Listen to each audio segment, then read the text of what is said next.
As an American, I eat apple pie, play baseball under its blue skies. As an American, I travel this land and follow her roads wherever I can. From sea to shining sea, I've seen a lot, and none of it will be forgot. And when my country called, I gave my all as an American.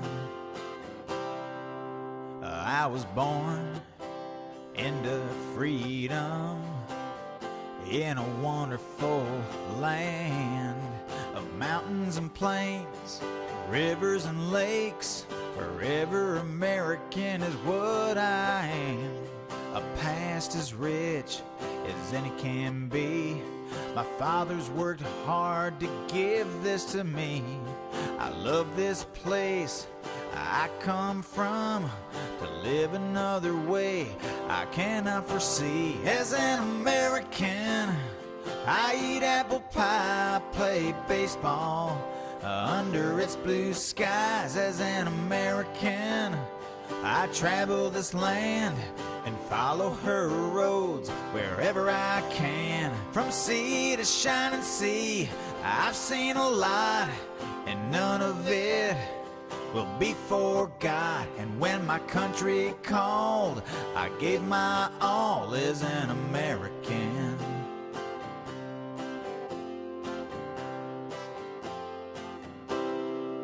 As an American, I've been to the peaks of majestic mountains where the air is sweet. I've watched the eagle as it soars in beautiful skies that just can't be ignored. And by this country I'll always stand, for freedom and liberty for every man.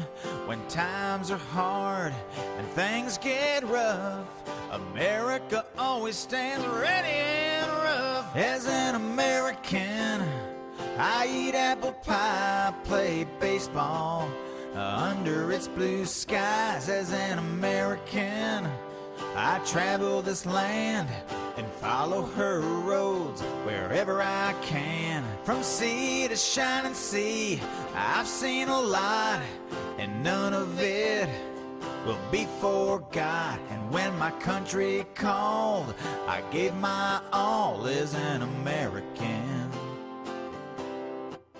And when my country...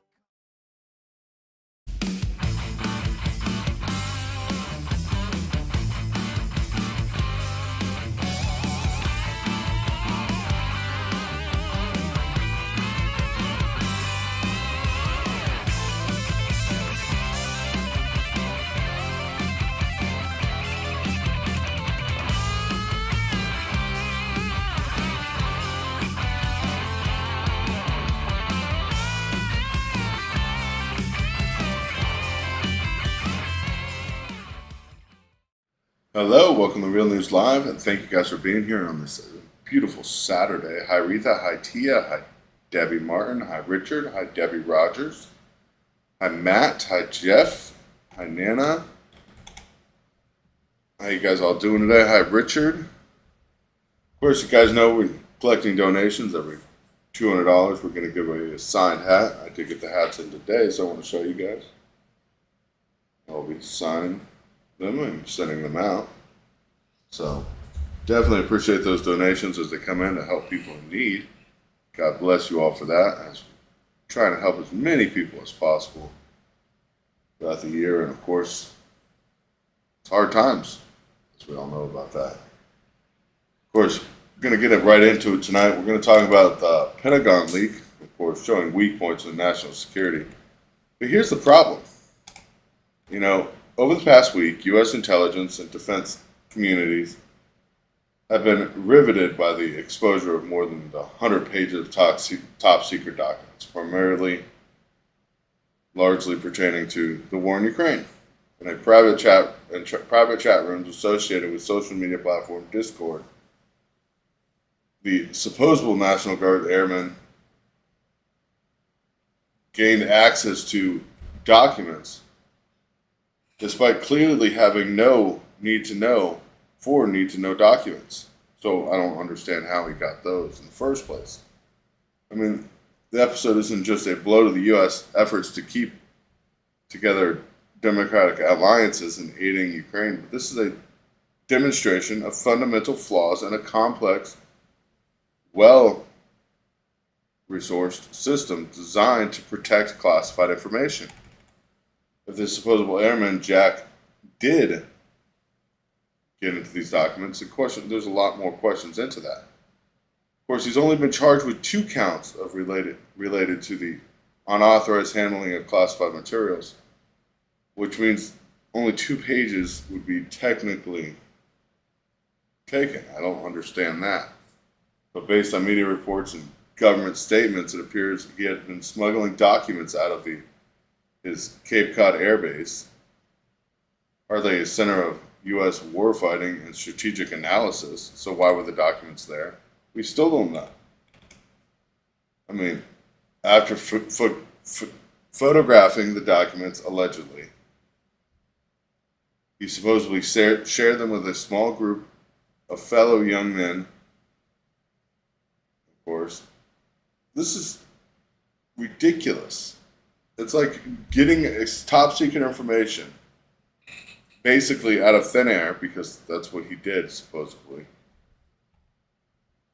in a base location that had no bearing or even reason to have these documents. I mean, the documents have now been circulated globally.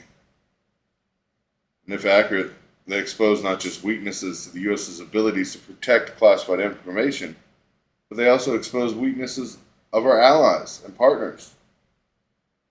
Shared sensitive views. I mean, this is crazy.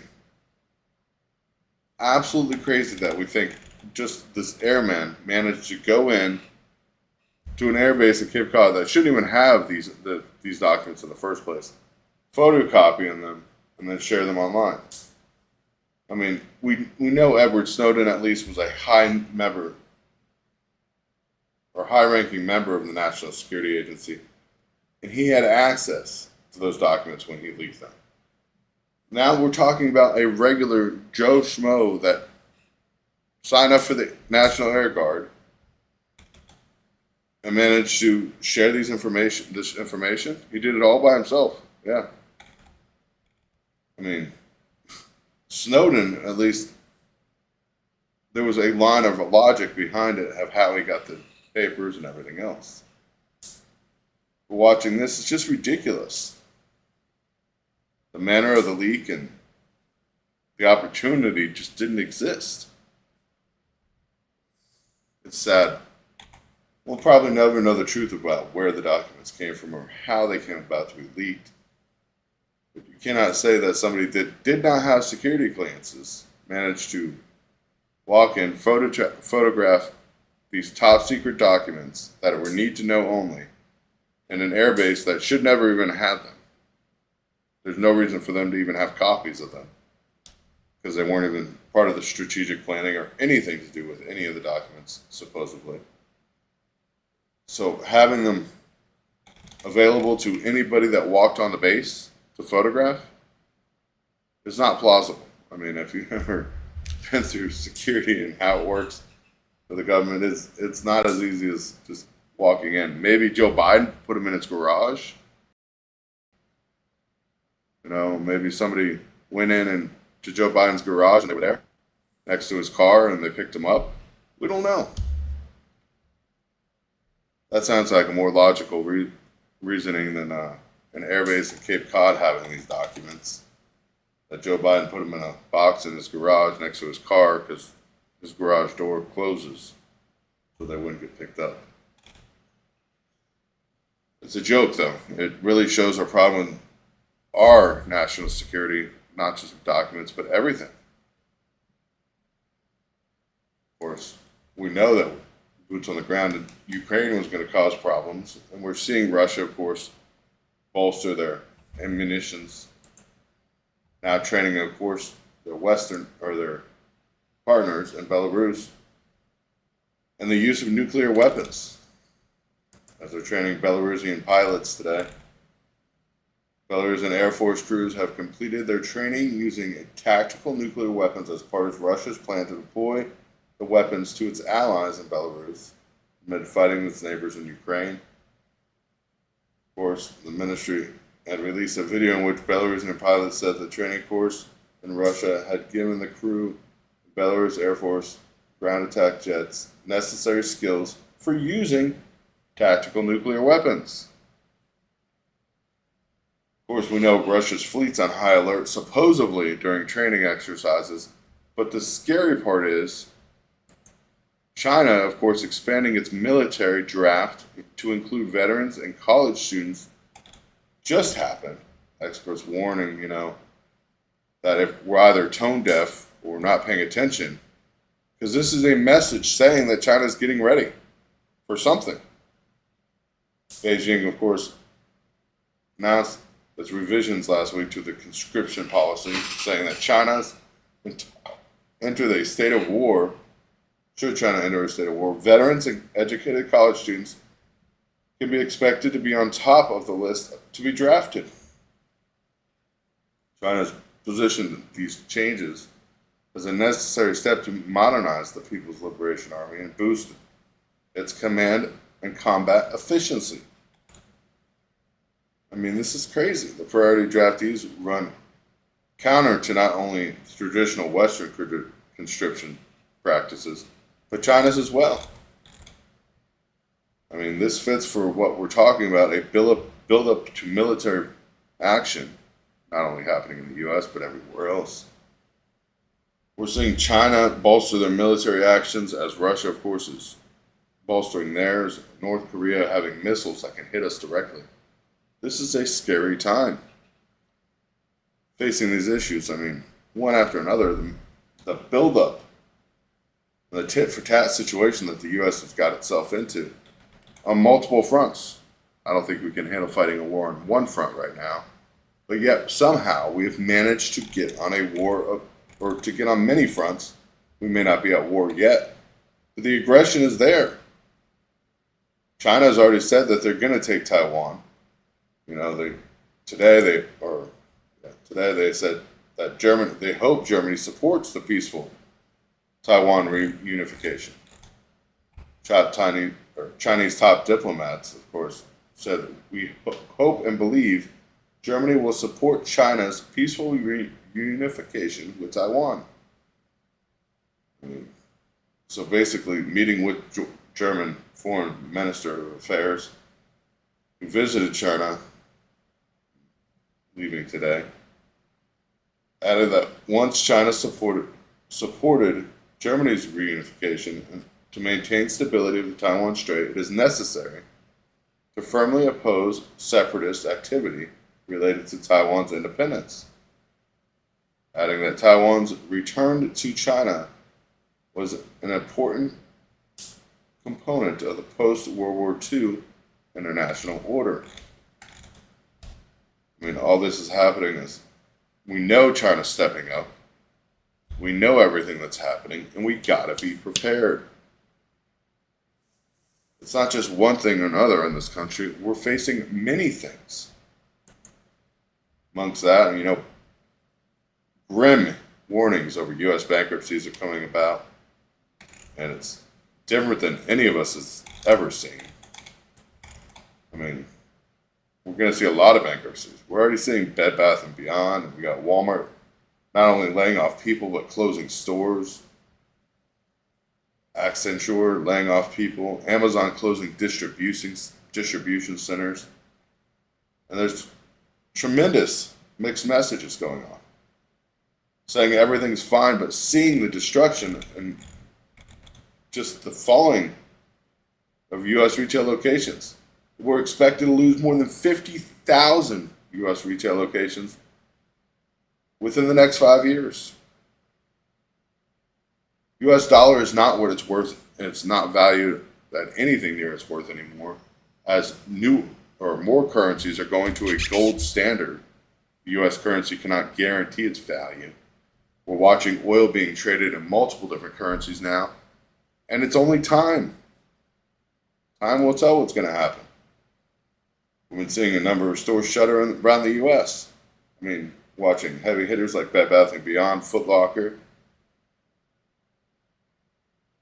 Tuesday mornings, of course, trimming their footprint during bankruptcy. The past year, Bed Bath & Beyond has initiated a turndown plan that would involve shuttering hundreds of stores. Last month, of course, Foot Locker announced its plan to shutter more than 400 low-performing stores and shopping malls, and a shift to focus on new concept stores. Watching what's happening, that was crazy. Today, the banks are doing great, supposedly. But we have a mixed message. Retail is not doing so well. Banks are doing okay. Transportation is up 13.9% over the last 12 months. And it's a very complex environment that we're seeing. This debt issue only adds to that. I mean, what's going to happen? We don't know at this point. It doesn't look good, though. We've seen these events unfold before with small stores. We're seeing large retail partners having the same problem. When you see Amazon shuttering locations, it should be a wake-up call. It's not a joke at that point. That's a serious matter. Amazon being one of the biggest retailers in the world, not just the U.S., having to shutter locations means that sales are obviously going down. I mean, it's crazy. Retirement age, they want to raise that again instead of lower it, which it should be lower, let's be honest. Most people, by the time they hit 65, can't really do anything with their retirement. We got Ukraine, of course, live briefing, trying to said it won't send weapons to Russia, but of course it has. Russia, the U.S. suspected leaker being charged. It's just a joke. Now they're trying to move to a digital currency here in the U.S. It's one thing after another. Literally, the U.S. is a disappointment, as it doesn't uphold any of its citizen values or values for people. Yeah, supposedly cow farts caused those 18,000 cattle to burn. I'm not going to buy that with a grain of salt. I'm not going to take anything what they're saying with a grain of salt right now. The U.S., of course, is now trying to push North Korea even further as it plans to have missile deterrent exercises with Japan and South Korea, trying to supposedly deter North Korea's threat. We already know North Korea is a tit-for-tat situation. This is bad. I wish it wasn't that bad, but it is. This tit-for-tat is only going to get worse. We're seeing it happen day by day. It is very, very, very sad. God bless you all for being with us tonight. Of course, this is going to be a shorter show than normal. I know that. Hopefully, you guys do not get upset with that. But we definitely appreciate you guys. Appreciate everything you guys do for us. And follow us as we try to keep you informed. And once again, donations are greatly appreciated. Every $200 we raise, I will be giving away a signed hat. So, God bless you all. God bless America. Be safe, be happy, be strong, and be prepared. We don't know where we're going to be in the next week or next year at this point. So live every day to the fullest. God bless you all, and good night.